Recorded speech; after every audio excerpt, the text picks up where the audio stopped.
Pro football is king. That we all know. But which teams have the edge? Which players will shine this week? That's the information we're all trying to find out. And VSiN's got the answers for you. Now, on Inside the Numbers, get the very best information from VSiN's hosts and special guests on the biggest NFL games of the weekend.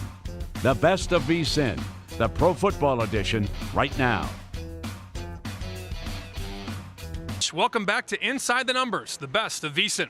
The Superbook over at the Westgate puts on the biggest football contest in the world.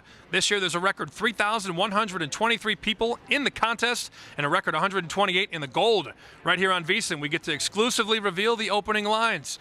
Brent goes through it this week with his guys in the desert, along with John Murray from the Westgate. And so we are in week 2 of the Super Contest, and that means we check in on Wednesday with Mr. Murray, who is our good buddy. John was here with us. He's the sportsbook director over at the Westgate. John, how are you, my friend? Mr. Musburger, I'm doing well. How are you, sir? Excellent, excellent. Now, this is a day that I know is very difficult for someone because over at the Westgate, you must come out with a line for the Super Contest, and there is a big quarterback question mark about the Green Bay Packers and Andre Rodgers. So I'm going to pull that one out of sequence, John, because I know everybody listening who's in the contest, you're looking at me, wants to know, what are you going to do with the Packers and the Vikings line? You have to put one out, and why did you do it this way? Well, I'd say Aaron Rodgers is pretty important to the point spread, sir. We decided to go with the Vikings as a 7-point favorite. The reason being, we don't think he's going to play on Sunday. Interesting. Most people think, he'll show up, he'll be there. Obviously, you base this on some intelligence that you have picked up along the way. You think that Rodgers is going to be out, correct? I do, and I think that he should be out if he's not ready to play in this game. They stole a win on Sunday against the Bears. Now they should let Rodgers get healthy and get ready for the rest of the season. Yeah, and keeping in mind, John, that it was the Vikings who knocked him out for the season a year ago when Barr got on him and separated that shoulder. So this is a vicious front of the Vikings. And so I agree with you completely. If you've got questions about that knee, take him out. Now, if it's confirmed, go ahead, John. I was going to say, this might be the best defense in football, sir. So why not let him take this week off, get healthy, get ready for the rest of the season? I don't really like their chances anyway, even if he is in there and he's less than 100%. I'm going to, before we leave Minnesota Green Bay, turn to Vinny and Amal to see if they have any comment on what's been done. Remember, it'll stay that way regardless of what happens now in the Super Contest. Minnesota on the road, favored by 7 at Green Bay. And Brent, in recent years, we've seen that Aaron Rodgers means the most to any particular individual, especially quarterbacks, to the point spread, anywhere from 7 to as many as 9.5 or 10 points. Right now, you're looking at it, probably looking at it as about a 9-point differential here, because if he was healthy, Packers would probably be about a 2-point favorite here. So I understand where John and the guys are coming from in this particular incident, because he did not look very mobile at all. He was basically on one leg the other day, and I think they're going to proceed with caution. So if he does not play, which is what they feel he won't be doing, the 7 makes sense. Brent, I would recommend to people, if you're not going to play the Thursday night game between the Bengals and the Ravens, wait until as late as possible to make your entry in this particular week if you're going to look at this game. Because we still have almost, close to about 68 hours before your entries have to be in. So that'll give you enough time to get a true indicator whether Rodgers is going to play. And if he does play, regardless of whether he's completely healthy or not, which we know he's not going to be, you're still getting a Green Bay team at home with Aaron Rodgers plus 7. And if he doesn't go, then you can decide whether you like the game itself or not. Let's go to the first game, Indianapolis at Washington. We're going to use Washington as a 6-point favorite in this game. That's the number we have on the board here at the Westgate. I feel like that number might be a bit of an overreaction to the Redskins' win on Sunday against the Arizona Cardinals, but that's the market number on this game. Yeah, you're going to get some contestants who are going to take the Colts with the 6. Believe me on that. Now let's go to Carolina's on the road. Fortunately for the NFL, they do not have exposure in Charlotte with that horrendous storm. And by the way, stay safe. Safety is the most important thing this weekend. If you're thinking, should I evacuate or should I evacuate? Trust me. All right, Carolina at Atlanta. What do you have, John? Atlanta -6. They get 3 extra days to prepare for this game. They played on Thursday night last week. They really need a win here, too, coming off a very tough loss to Philadelphia.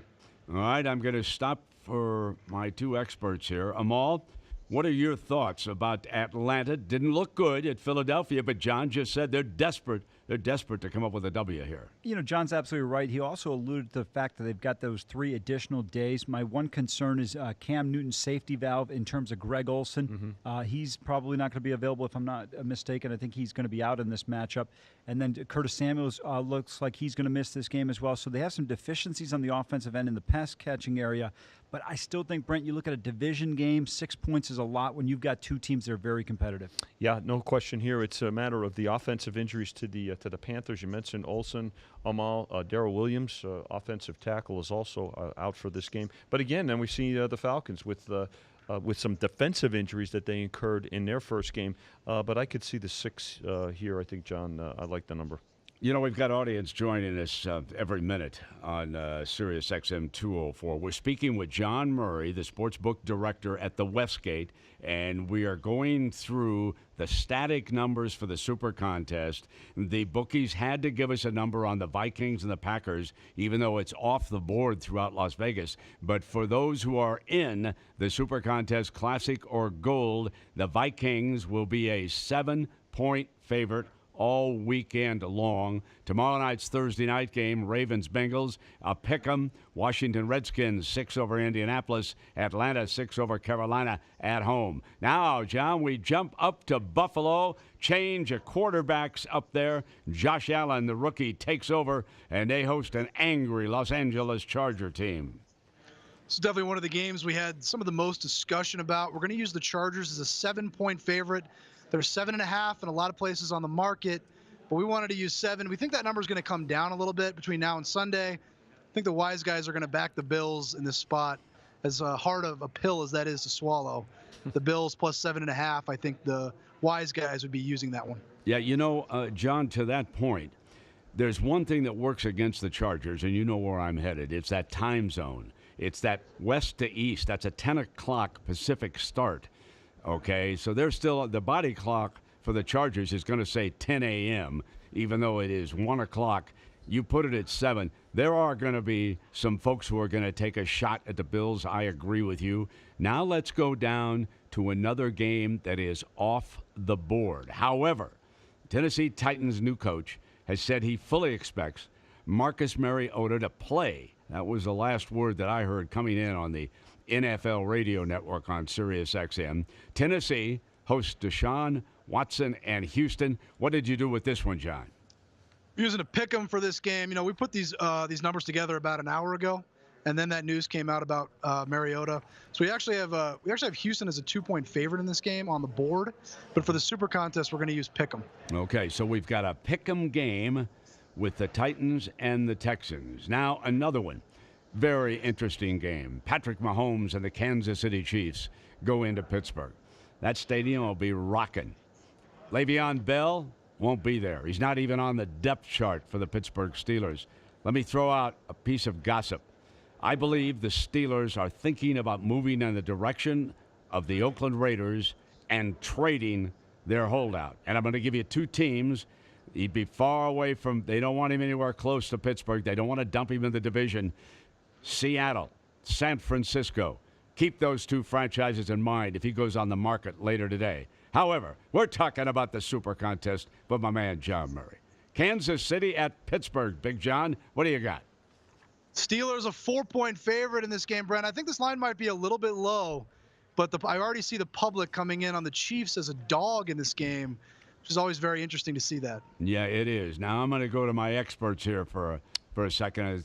See what Vinny and Amal have to say about what we have heard. Very interesting. Chargers, 7-point favorite against the Bills in Buffalo. We got to pick them in Tennessee. Marcus Mariota Coach just said expects to play, and we got the Steelers a 4 over the Chiefs. Amal. Brent, couple things on the Chargers going east. Last year they played 4 games going east. They were 2-2 at the Giants and the Jets. They won at New England. They had a loss, and they had a 3-point loss to Jacksonville, which are not bad losses when you lose in Foxborough or in Jacksonville.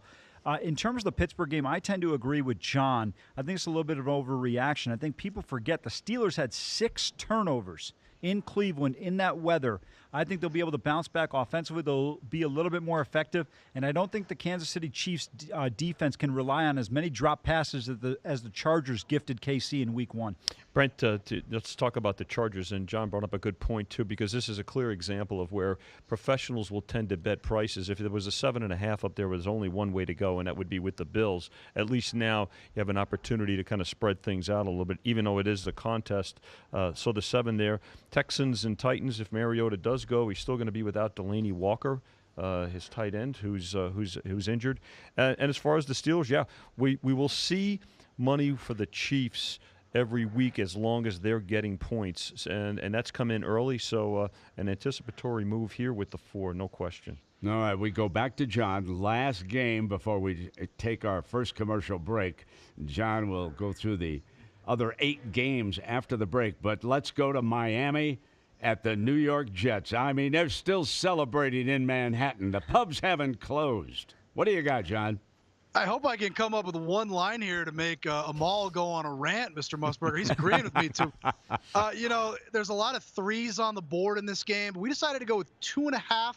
Jets is a 2.5-point favorite because we think this number is going to come down between now and Sunday. I think this number is a bit of an overreaction to the Jets' win on Monday night against Detroit.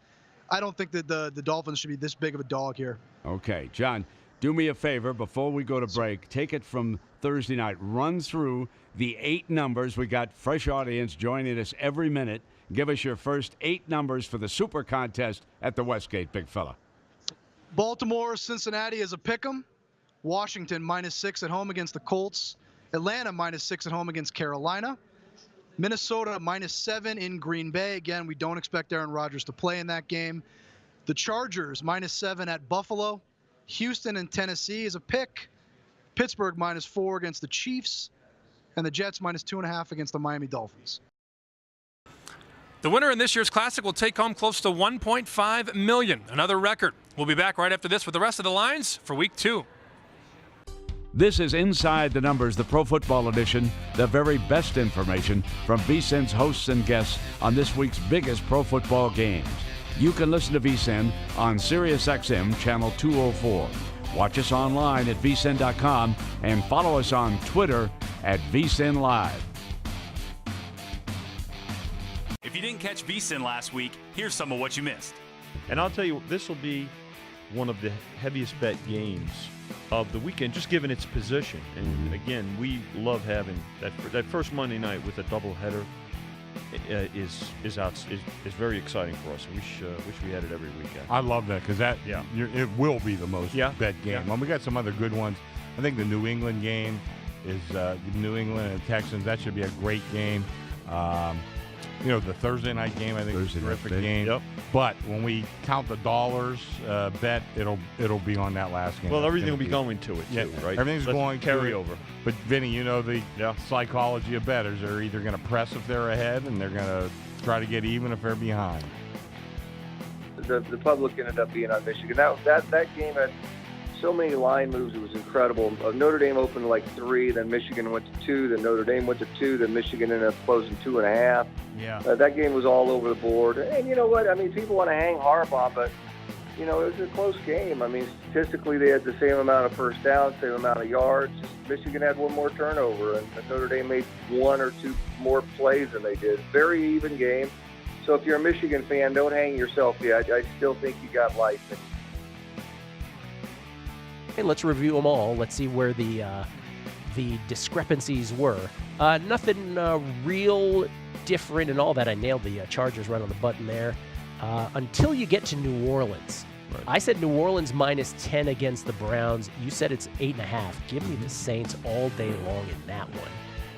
I don't love the Redskins at 5.5, that's for sure. Rams, now again, that's kind of... Here's the other one, San Francisco. And again, we haven't seen the Lions play, so it's a bit of a stupid exercise. But I have the Niners more than a field goal in this one. So the Saints and the Niners, to me, are the ones that jump off the page, and I kind of like the Bears Monday night. Now, these are all first reaction. The Steelers appear ready to start James Conner this week, even if Bell reports. I think Conner's a pretty good back. Now, he's not Le'Veon Bell, but I don't think there's a monstrous drop-off. How about you? No, I agree. I mean, the point spread's not going to adjust, in large proportion because of, going from Le'Veon Bell to Conner. Certainly it's a drop-off, but, when you have as much talent on offense as the Steelers do, I think they're going to be okay.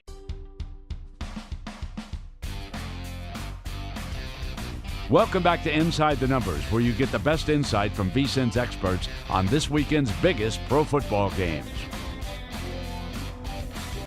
We're back. Now let's get back to Brent and the guys for the rest of this week's lines on the Super Contest. All right, John, let's go back now to a couple of 10 o'clock starts. The Philadelphia Eagles, 1-0, go down to play Mr. Fitzmagic, the Tampa Bay Buccaneers. What do you got, lad? We're going to use 3.5 on this game, Brent. There's a lot of 3 on the market. We wanted to go 3.5 because Tampa Bay's got some injuries in their secondary, and Philadelphia's got 3 extra days to prepare for this game. This line might go a little higher between now and kickoff on Sunday morning. Oh, I was hoping for the 3, lad, but you hooked me on that one. All right, let's go down to New Orleans. The Saints. The Saints are hosting the Cleveland Browns, who didn't lose last week. That's a miracle. The Browns in New Orleans. What do you got? Cleveland snapped that 17-game losing streak with the big tie. We got them as an 8.5-point dog on the road against New Orleans. New Orleans really isn't a must-win spot here after that shocking loss to the Buccaneers. 8.5 you put on that one, eh? Sir. 8.5. Yes, sir. Well, let me go to them all and Vinny, I'm thinking a little bit about that one with the dog here. Amal, what are you thinking about, lad? I was actually looking a little bit more at that Philadelphia game because the injuries in the Tampa secondary. Brent Grimes is questionable. Vernon Hargreaves is going to be out. Deshaun Jackson has a concussion. He's going to be probably a game-time decision. That's on the offensive side of the ball, of course. And as John alluded to, those extra 3 days, to me, are a huge, huge benefit for the Eagles here. Not only 3 days, a much better defense here. And I have to tell you, not a terrific home field. There'll be plenty of Eagle fans in Tampa. In terms of the Browns and Saints, Brent, I don't want to use the term a must game, but an important game for the Saints. They did start off 0-2 a year ago. I don't think they can afford to do that this year. But the other thing is this. I think there's serious concerns about that defense after what they gave up last week to Tampa Bay. This should be a good rebound spot for them here against the Browns. So back we go to John Murray over at the Westgate. John, I can testify the Rams are for real. That's a good-looking football team. Arizona, huge disappointment at home, losing to Washington. Now the Cardinals must go to the Coliseum in Los Angeles to play the Rams. What do we got? Very impressive second-half adjustments by Sean McVay and Wade Phillips. The Rams look like the real deal in the second half, and we got them as a 12.5-point favorite against Arizona on Sunday. Think about that now. 12.5, week 2. Division game. Arizona. That's how good the Rams look to the bookmakers. All right, let's go to another NFC West site. San Francisco coming off a loss. The Detroit Lions already, Coach Patricia, under fire for that underwhelming, disappointing showing against the Jets on Monday night. Detroit at San Francisco, John. We got the 49ers, the 6-point favorite. It's too early to hit the panic button on the 49ers. At Minnesota was probably the hardest game on their schedule, Brent. And I think if Matt Patricia's under fire, he should be. That was pretty bad on Monday night. I totally agree. And I was hoping that you would not put that at 7. I'm in on the 49ers, given the 6 at home against this team. That will be one of my picks this week. Now, maybe the best game on the board. Believe me, CBS will feature this one in their doubleheader coverage. The New England Patriots, the mighty New England Patriots, go into Jacksonville to play the Jaguars, who are 1-0. Rematch, AFC Championship game. This one is in Jacksonville. What do we got, Big John? New England -1 on the road in this game. Don't be surprised if this line goes a little bit higher between now and Sunday. Every book in town is going to need Jacksonville big on Sunday afternoon. All right, let me go to my board over here. Maul's eyes just got real big with that. You got him, John. Well, listen. It took 13 games to get them all. All right, go ahead, Amal. Well, first of all, I don't expect to see that conservative play we saw in Foxborough last year in January in the second half. This is my pick to get to the Super Bowl from the AFC, the Jacksonville Jaguars. No reason to deviate here, Brent. They're at home. Very critical game. I know we're only in week 2 of the season, but this could be a game we're looking back at around week 15 or 16 to see how it impacts the standings for home field advantage. I'm going to go with Blake Bortles over Tom Brady.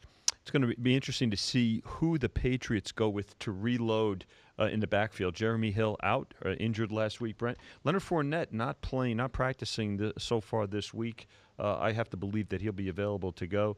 To Amal's point and to what John said, I could see where there'll be some backing for the Jacks. This should be a pretty fair game where I think we'll see selections to both sides in the contest this week. And the Oakland Raiders will be in Denver to play the Broncos. Big rivalry game. I'm going to throw out one stat that the Raiders must improve on if they're to have any chance whatsoever. Derek Carr threw 40 passes. Only 9 of those passes were targeted at his wide receivers. Come on, man. John, what do you got? Raiders and the Broncos. Denver -6 in this spot at home against the Raiders. This is a really tough spot for the Raiders, Brent. They played that late game Monday night. Now they got to go on the road in the altitude in Denver. I think this line looks a little high, but I'm not ready to back the Raiders after what I saw on Monday night.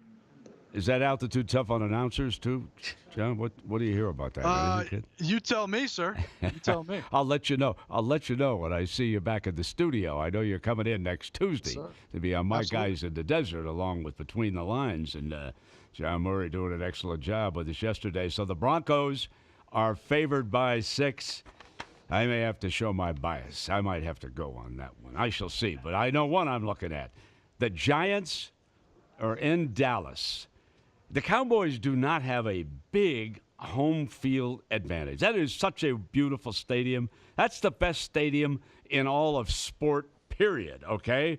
But it is so comfortable. You're in your living room watching a big screen TV set. So you don't get that passionate fan base that the Cowboys are going to need. It's all hands on deck. What do we got, John? Giants and the Cowboys. Dallas, a 3-point favorite at home. I think you're right. I think it's such a great stadium. It's become a tourist destination. And fans of the opposing team circle that game as a road trip. Yeah. I went to a Redskins-Cowboys game myself 3 or 4 years ago. Isn't that a great place, John, to go to a game? I tell everybody. That's awesome. It's awesome. It's the best stadium I've been to. Yeah, there is no question about it. Vinny and Amal, let me go to you guys. Amal, I know you're never short of an opinion about the Dallas Cowboys, and here they are against the Giants. Yeah, for 10 years, my favorite team was whoever was playing the Cowboys. But this weekend, I might lean towards the Cowboys at home.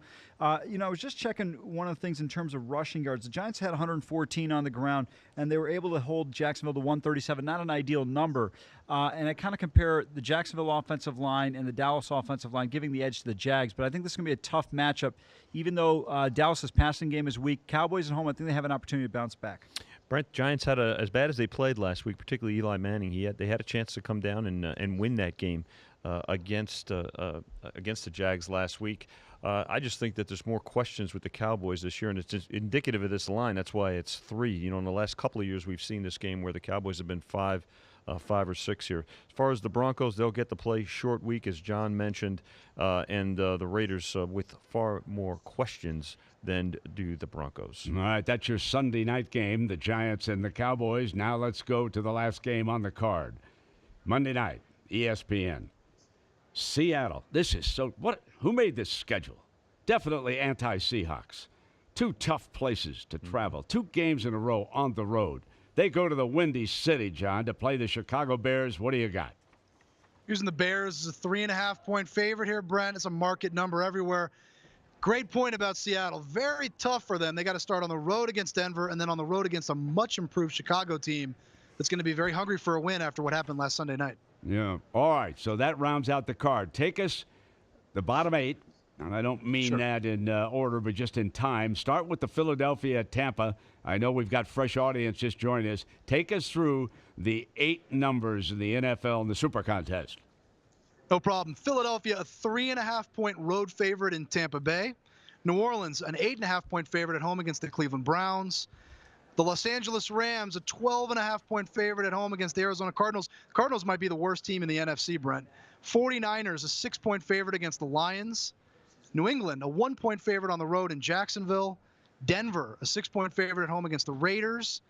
Dallas, a 3-point favorite at home against the New York Giants. And the Bears, minus 3.5 at home against the Seattle Seahawks.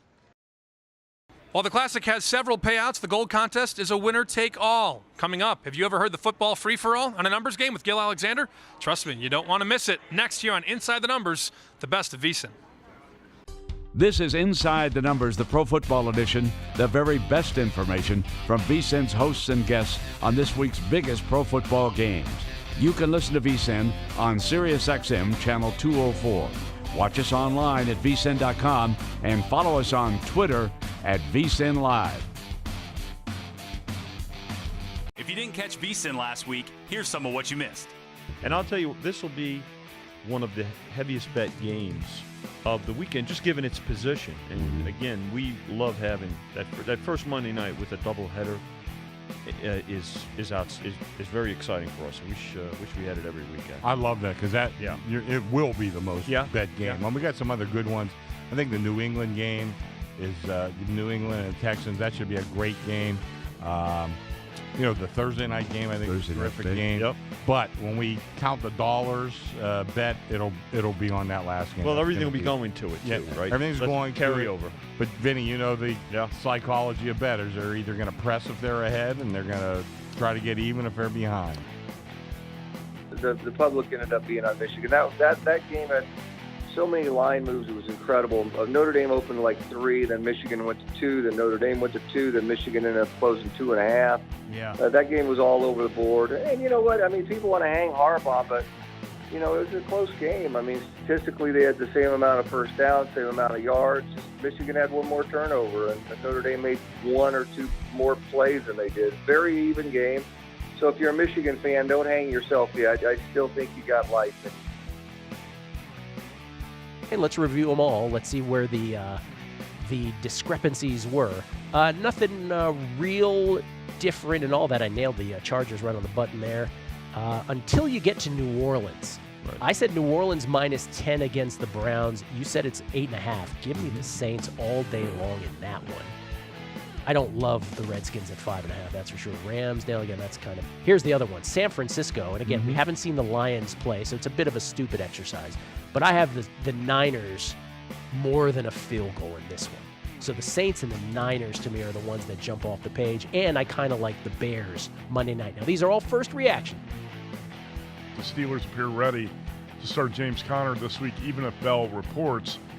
I think Conner's a pretty good back. Now, he's not Le'Veon Bell, but I don't think there's a monstrous drop-off. How about you? No, I agree. I mean, the point spread's not going to adjust, in large proportion because of, going from Le'Veon Bell to Conner. Certainly it's a drop-off, but, when you have as much talent on offense as the Steelers do, I think they're going to be okay.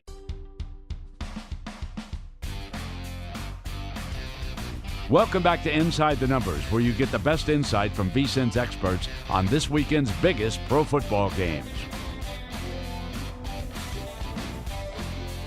Every Thursday on a numbers game, our host Gil Alexander and his guys, Bill Krakenberger and Warren Sharp, break down the weekend games. This show's name perfectly describes the football free-for-all because they really do go inside the numbers. How about the Steelers? The Steelers end up tying the Browns last week, 21-21. They've got a game against the Chiefs. You have a very specific blueprint of what they didn't do last week, what they have to do this week, because it actually speaks to a Chiefs vulnerability, doesn't it? Yeah, it absolutely does, and that's target the running backs. We just talked about that with Kansas City. In our last game that we were discussing with the Dallas Cowboys, and that they didn't target the running back enough. Well, the Pittsburgh Steelers last week hardly targeted their running back whatsoever. Obviously, James Conner, he's a newer running back. He's making his starts because Le'Veon Bell is still holding out with his contract dispute. But the Pittsburgh Steelers only targeted Conner 15% of their overall target share. So that what inevitably happened was they threw to the wide receivers at a 73% clip last week. Ben's passes went to wide receivers 73% of the time. It was rainy. The conditions were a little bit more difficult, but those passes only produced a 37% success rate, which was 25th in the NFL. Yet when he threw to the running back, 67% success rate. That was the third best in the NFL. Those passes averaged 9.5 yards per attempt to the running back. So the Steelers last week threw very infrequently to the running back, but had a ton of success, threw a lot to the wide receiver, but had very little success. And by the way, they don't really have a good tight end there. They don't have a guy that they can target a lot. They may be getting back this week Vance McDonald, but he's missed all the preseason. He just started practicing. He would be their starting tight end, but Jesse James was there, and he only caught 3 passes last week. So they didn't target their tight end very much. They were mainly a wide receiver targeting team. But if you look at what happened last week to this Kansas City Chiefs defense, a very bad defense overall, the Chargers, another team without a good tight end whatsoever, now that Hunter Henry got lost for the season in training camp, they have Antonio Gates, but they really only stick him in there in the red zone. So they threw the ball to their wide receivers only 54% of the time. They had a target rate to the running back. 36% of their passes went to the running back, way above the NFL average of 23%. They were the second most in the league. Only the New England Patriots threw the ball to the running back more often last week than did the LA Chargers. And those pass attempts, when they threw to the running back, 10.5 yards per attempt and a 61% success rate when the Chargers targeted the running backs against this Chiefs defense.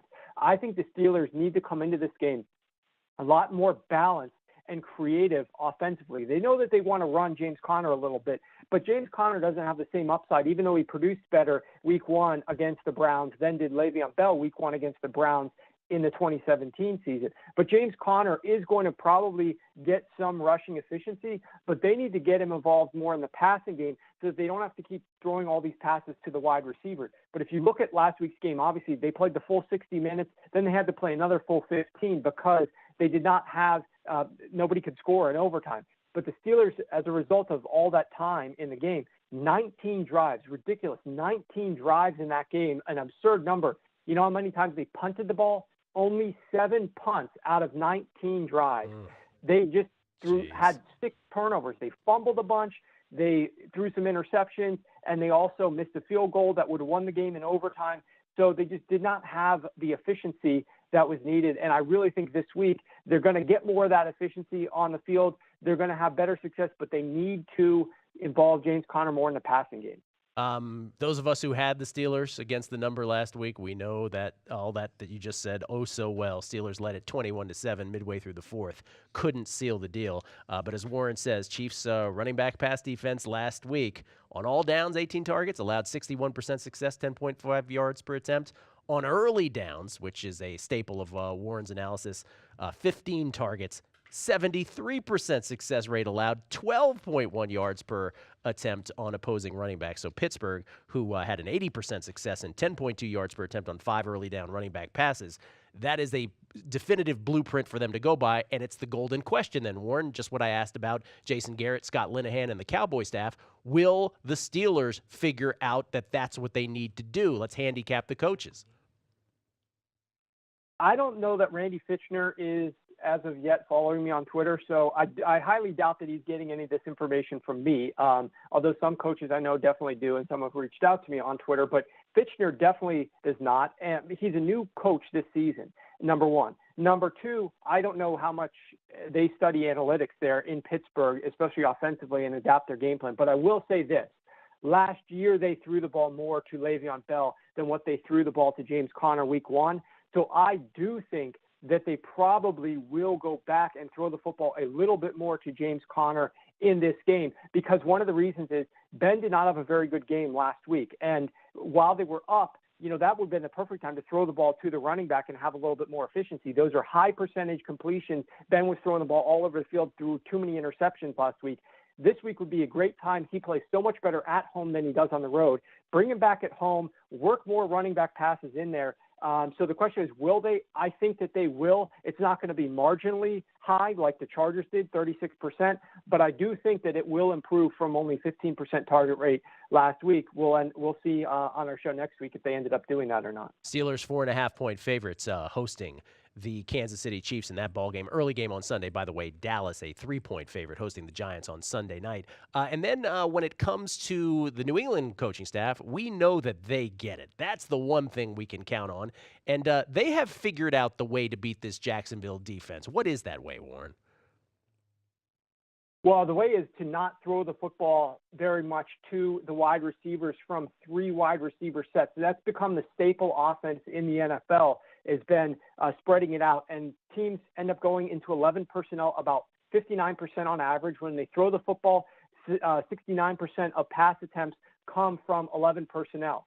But the Jaguars defense last season, they were the number 1 in the NFL when you trotted out 3 wide receivers. They only allowed a 39% success rate, and this is absolutely absurd. Only 5 yards per pass attempt. That was also the best in the NFL, allowed only a 59 passer rating when opposing teams trotted out 3 wide receivers into their personnel grouping and threw the ball on those plays. However, when opposing teams use only 1 to 2 wide receivers out on the field, that means you're using 12 personnel or 21 personnel. Those are the 2 predominant formations. That means 12 means 1 running back and 2 tight ends. That makes the 12, and then the rest are wide receivers. So you have 5 total there that you can split from because you got 5 offensive linemen plus a quarterback. That's 6. You have 11 players on the field.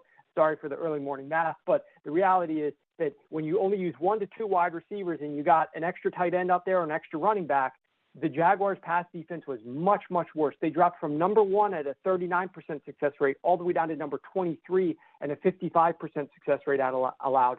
Their yards per attempt, this was really insane. Just as good as their number 1 rating on 5.0 yards per attempt with 3 wides, they allowed 9.6 yards per attempt at a 28 rating, so the 5th worst in the league when teams threw the ball only with 1 to 2 wide receivers. That means you have to have a tight end out there on the field. Now, last season, the New England Patriots had Rob Gronkowski, but if you remember in that game, Gronk got injured right before they went into the locker room, and they didn't have a tight end in that second half. Yeah. So they actually had to mount a comeback in the fourth quarter with using predominantly 11 personnel. And the way that they did that, they were fortunate. The Jaguars basically blew that game in the fourth quarter. That was on the Jaguars, not necessarily on anything the Patriots were doing spectacularly. But this game we'll have to see. And we also have to see if this carries forward because some of the personnel has changed a little bit. So the Jaguars may be a little bit better defensively covering the smaller, more base personnel offensive formations. But at the same time, New England, they don't have a plethora of wide receivers, right? Brandon Cooks was there last year. He's gone. Julian Edelman, he's not there. Danny Amendola, he's not there. These were guys that contributed at the wide receiver position for them last season. I mean, we talked about it on the show last week. Their number 2 wide receiver is Phillip Dorsett. So they don't have a lot of depth there. Yeah. So I do think that they probably will be more in some 12 or 21 personnel in this game, and it'll be to their advantage. Patriots 1.5-point favorites at the Jaguars. Late game on Sunday, afternoon game that is, 4:25 kickoff on the East Coast. 1:25 here Pacific time. And the Patriots 20 transactions, I think, wideouts alone in like the last month as they try to bide time for Julian Edelman to get here after week 4. Other things on Sharp Football, at Sharp Football on Twitter, and I'll just give you some highlights. Great breakdown from Warren on the 49ers red zone woes. Only 3 of their 15 plays were successful last week for the Niners against the Vikings. If you don't include scrambles from Jimmy Garoppolo, none of their first or second down running plays worked. So San Francisco really got to work out their goal line issues, maybe work on creativity this week. And that sort of jibes nicely with what I thought about that game, which is San Francisco very easily could have won that football game. They fumbled at the 1. There was a bomb that was dropped, immediately followed by a pick 6. So, again, results shouldn't necessarily cloud our judgment of what we actually witnessed watching football games. Talks about, at Sharp Football, the woes of Seattle running backs, tied for dead last all 4 quarters, 14% success rate, and Rashad Penny especially dreadful for the Seahawks last week against the Broncos. 1.1 yard per catch, or yard per carry rather. Lack of explosion from the Seattle running backs, particularly from Penny. So great highlights. We leave you with this. We'll have 2 questions right here after the break to close out every show. But any other note just macro note from week one real quick, Warren, that leapt off the page for you where you're like, this needs to be mentioned? Maybe it's Buffalo's as bad as you expected, something like that? Oh, well, that goes without saying. I mean, I reposted the ticket that Crack and I got on that full season win total under. That'll get reposted every time they put up a half like that. But no, that goes without saying. I think overall the offensive lines did pretty well, and we saw a lot of good production from the quarterbacks. I mean, Ryan Fitzpatrick put up a ridiculous performance against the Saints defense. I think that was a big surprise. I think we're in for a good season, a competitive season. I think some of the teams got started off slower. These are the teams that are going to be Super Bowl contenders, right? You look at the way the Packers started off, it wasn't very good. You look at the way that the Eagles started off, it wasn't very good. Even the Patriots, I mean, they won by 7 points, but that game, the Texans could have covered that game if they had made some better coaching decisions, I felt. So, and then the Saints obviously lost. So a lot of good teams starting off slow, and even the Rams, through their first 3 quarters of that game, did not look very good offensively. I think part of it has to do with the rest that all these teams had in the preseason games. They didn't play very much, and I think we're going to start to see a little bit of that rust get worn off over the course of this next week or two, and then we're going to start to see the production from the quarterbacks and the offenses increase even more so. Fight the overreaction when you head into week 2 in the NFL, that's for sure. And we have a South Point college football prop here where we have Clemson, Alabama, Oklahoma, Ohio State, and Washington against the field to win the championship. It's minus 250 for those 5 versus the field. And you're wondering if there was an NFL equivalent, Vikings, Rams, Eagles, Patriots, and pick another team versus the field. What might that number be? It'd be fascinating to see if we can coax them into doing that here at the South Point. Coming up, Mitch and Paul from Follow the Money not only examine this week's games, but they also do some looking ahead to week 3. That's next on Inside the Numbers, the best of VSiN. This is Inside the Numbers, the Pro Football Edition, the very best information from VSiN's hosts and guests on this week's biggest pro football games. You can listen to VSiN on SiriusXM Channel 204. Watch us online at vsin.com and follow us on Twitter at VSiN Live.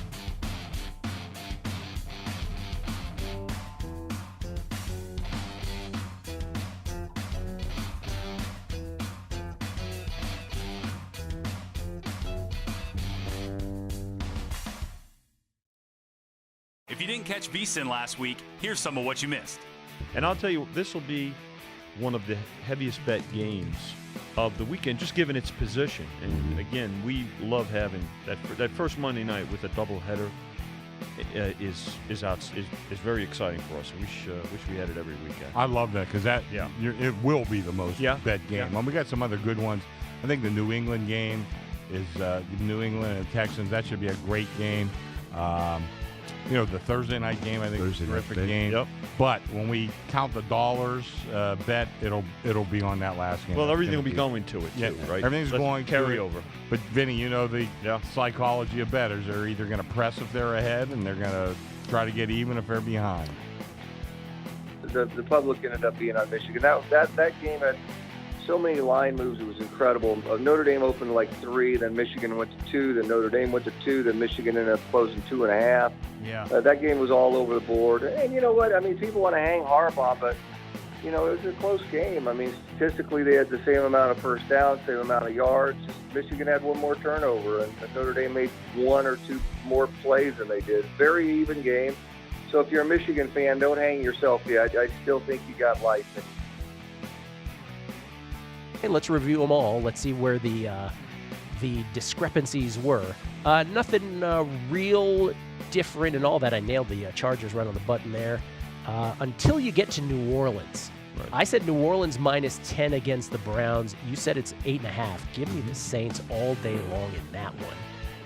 I don't love the Redskins at 5.5, that's for sure. Ramsdale, again, that's kind of... Here's the other one, San Francisco. And again, we haven't seen the Lions play, so it's a bit of a stupid exercise. But I have the Niners more than a field goal in this one. So the Saints and the Niners, to me, are the ones that jump off the page. And I kind of like the Bears Monday night. Now, these are all first reaction. The Steelers appear ready to start James Conner this week, even if Bell reports.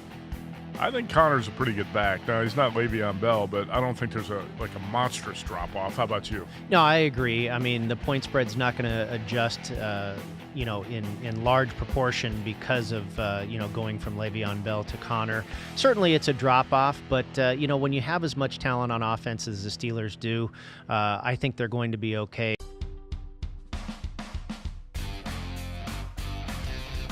Welcome back to Inside the Numbers, where you get the best insight from VSiN's experts on this weekend's biggest pro football games. Our Follow the Money guys, Mitch Moss and Paul Howard, take a look at some really interesting stats about the Colts this week. As a bonus, they look ahead to some games in week number 3. That's how we roll at VSiN, always looking ahead. A terrific tweet from Warren Sharp, who was just fantastic when it comes to the NFL. As he tweeted out after the game on Sunday, unreal. In the last 16 games, the Colts have led entering the fourth quarter in 10 games. Only 4 teams have led more. Patriots, Eagles, Saints, Minnesota. The others with 10-plus games are 92-5-1. 92-5-1 in that span. Indy is 4-6. At home, they are tied with the Patriots and the Eagles for the most fourth-quarter leads, 7 in the NFL. Patriots, Eagles combined 14-0. Indy is 3-4. Jesus. In week 1, added to that, that's why he sent it out. Mm-hmm, sure. And that presents incredible. It's like a bad bullpen, right? Okay, you have it's like the Phillies last night with this Dominguez kid. He was great early on in the season, been terrible down the stretch. And so the Colts are the same thing. You get a big lead, in-play wagering, bam, you bet against them. They can't close games. That is startling. Every other team in the league, they close. Well, the Belichick record when they have the lead at the half at home.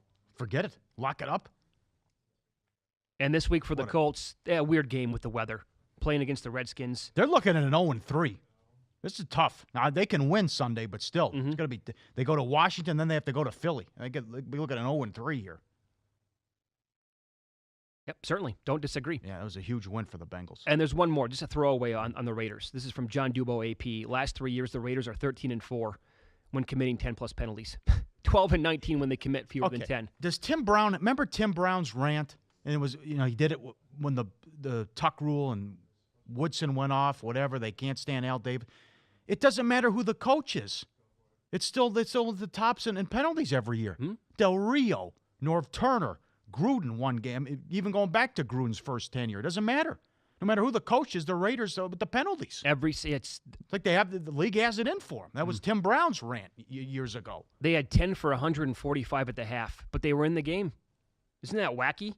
13-4 overall last 3 years when they commit that many penalties. Again, that game they played against Tampa Bay a couple years ago, they set the all-time record. In overtime, they won the game. Carr threw for more than 500 yards. You brought up a good point. Looking ahead to week 3, we have all the numbers here at the Westgate. So the Thursday night game is the Jets at the Browns. Browns right now are favored by 1.5. Explain yourself. Why you think the Jets right now plus 1.5 would be a good bet? Well, the Jets are now favored, and I think they can beat Miami. They're going to be 2-0. And then the Browns are walking into a buzzsaw Sunday at New Orleans. What if they get blown out? I mean, the Jets are going to go off the favorite. After what everyone watched that game Monday night, and the Jets looked terrific and ran out the Lions, and now Darnold hype now, rightfully so. I think the Jets will go off the favorite anyways. But if you watch the game, how the hell are you +5 in the turnover battle and you're down 14 with 7 minutes left at home? I mean, that's a horrible performance. Oh, they got a tie. They could have won. Blocked field goal. You're +5 in the turnover battle. You're losing. You had 7 points. Your offense was pathetic. They can't be favored. No way. No, you're right. And I know that stat that they had in Point Spread Weekly, and Mackin and the guys did a great job, and everyone putting that together, that the home teams on Thursday night going back here have been great ATS, but they can't be favored. Let me give you this. This is from Steve Mackinnon. This is a different one. His numbers that he comes up with and the angles that he has in Point Spread Weekly are just insane. He tweeted this out yesterday, so bear with me on this. There's a lot to it. NFL Week 1 favorites of 6 points or more that lost their game, that would be the Saints, right? That lost their game have bounced back with a record of 13-3 straight up and ATS in Week 2 since 2002. So there have been 16 cases of this where the Saints are in the same spot to make it case study number 17. And when people are like, oh, my God, the overreaction is real and the Browns might be legit and the Saints, the defense is absolutely terrible and the Browns have a good chance. 13-3 straight up and ATS going all the way back to 2002. And we talked to Gil about this yesterday. When he does the guessing lines, he made the Saints 10 flat. I mean, just like 10. It's got to be 10, at least 10, right? They opened up 8.5. So the Browns are not going to slow down this offense. Breeze is going to go nuts. Kamara's going to have a good game. And will the Saints have enough time in 1 week to kind of correct what happened on the defense last week? Oh, yeah, well, that happened the first 2 games last year. Yeah, right. I mean, I don't. It's going to be on a loop all times. Here it is. Yeah, missed assignment, poor tackling. Jackson's wide open. Who's on Evans? What's going on? I mean, they're just going to get eviscerated in the team meetings this week. All right, so when that game, let's say that game finishes here, trying to get ahead of ourselves and predict what's going to happen with the point spreads. And if the Saints do take care of business and they blow them out, it's 38-17, right? And they cruise the entire way. Jets win. You're spot on. Jets are going to be favored next Thursday night. Yeah. Get that 1.5 right now. Yep. Other week 3 numbers, Colts at the Eagles. Do we have an update on Wentz, by the way? I think Peterson did it again. They know who's going to play, but they're not. They'll know he's not saying yet. I imagine it's full Sunday, and then we'll see if they can get Wentz for this game against week 3. Yeah, Eagles are favored by 7 right now over the Colts in that game. Bengals. That's too much, though. As bad as the Colts defense looked and it has been, if it's going to be Foles. Oh, if it's Foles, yeah. I mean, come on. They haven't done anything on offense here. Preseason and now in week 1. You watched week 1. Guy 120 yards passing. Yeah, I know. Bengals, Panthers. Panthers are 4.5. I want to know what's going to happen. I'm actually surprised that I'm seeing the Bengals favored by a point at some spots in the game tomorrow night against the Ravens. That number has kind of flipped. Ravens were 1 at some spots. Now Bengals are 1. I think the Ravens should be favored in that game. Uh-huh. But the Panthers, again, another team here. Do you trust this offense to go down and get you 30 points? No, not that many. No. Not without Olsen. Now some of these injuries on the offensive line. It's going to be tough, and they I guess they're improved, but they struggled against Dallas. So tell you about the Panthers' overall power rating, though. So the Saints next week, week 3, are in Atlanta, and the Falcons are 3. How are the Falcons favored by 5.5 this week against the Panthers? And this number's going up. Well, what should it be? 4 tops, in my opinion. 3.5, 4, not 5.5. I don't know. They have 2 huge injuries. The odds makers don't. Vegas doesn't respect the Panthers. No, I know that. They won 11 games last year, and then you saw what their win total was, and no one's high on them. They were only 2.5 against the Cowboys at home. I do not respect the Falcons' offense. I know that. And they lost 2 good players on defense. So I will take the Panthers plus the 5.5. I think that's too many points. All right. Ravens are 5.5 at home against the Broncos in week 3. Good game. Denver should be 2-0 going to that game. Got to beat the Raiders at home. You're home again. They're on a short week with travel and altitude. They got to win that game. What do you think of the Giants at the Texans getting 4.5? Yeah. Nah, no opinion. Number's right. I want to see if Watson bounces back Sunday. He's rusty. Didn't play well against the Patriots. I tell you, though, this could change a little bit, too, because I think the Giants can beat the Cowboys this week. Yeah. There is no home field advantage for Dallas. No. There's none. Garrett's a horror show ATS at home. Yep. There's no number on the Packers-Redskins. Raiders are getting 4 in Miami. Makes Cambodia look like Kansas. Hard to win in Miami in September. So damn humid. People aren't ready for it. Look at this number. The Bills at the Vikings. Minnesota's 15 in the game. There we go. There's your big boy. Whoa. What is that defense going to make Peterman or Allen look like? Well, the Vikings have a better defense. The Ravens have a great defense, but the Vikings' defense is the best in the league. It's better than Jacksonville. Oh, yeah. That's a nasty defense. They beat up Garoppolo. Oh, boy. If it's Peterman, well, it doesn't matter. If it's either guy. But if Peterman can't play. Imagine if they go back with Peterman, and then that could be Josh Allen's first start. Because the Bills haven't decided what they're going to do. Gathering information. Hanging out with the Packers. 15. If the Bills get run out again at home, that'll be 17. Yeah, it will be. Yeah. If the Vikings win at Lambeau, sure, that'll be 17. Uh-huh. Yeah. If the Chargers, put the beat down on them this weekend. I don't want the Bills. I think Cousins will have a monster game too.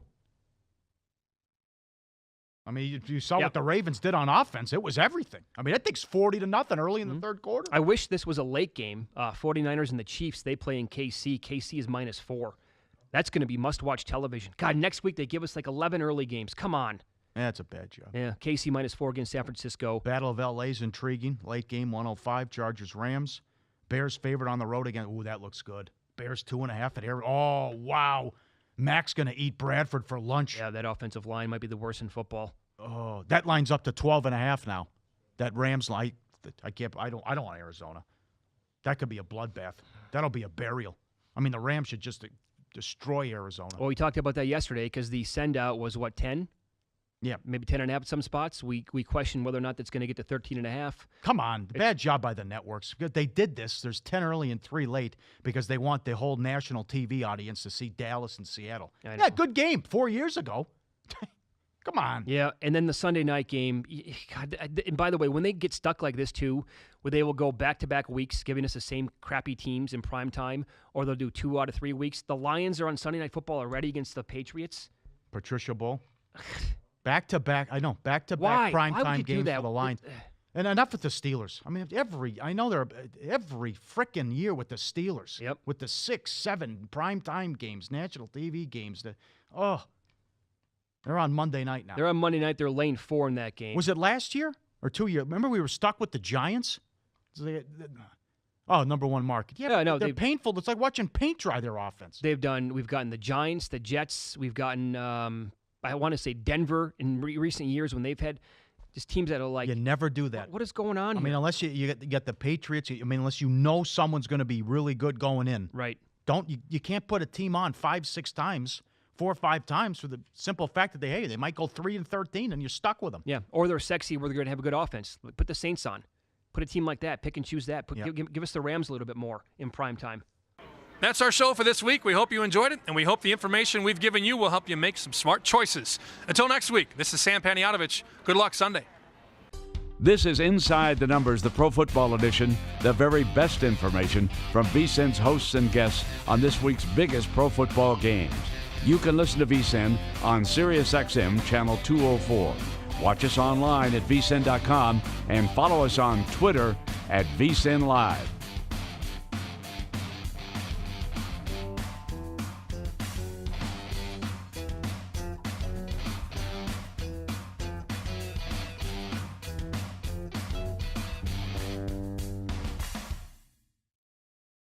I'm Brent Musburger, reminding you that the football betting season is here.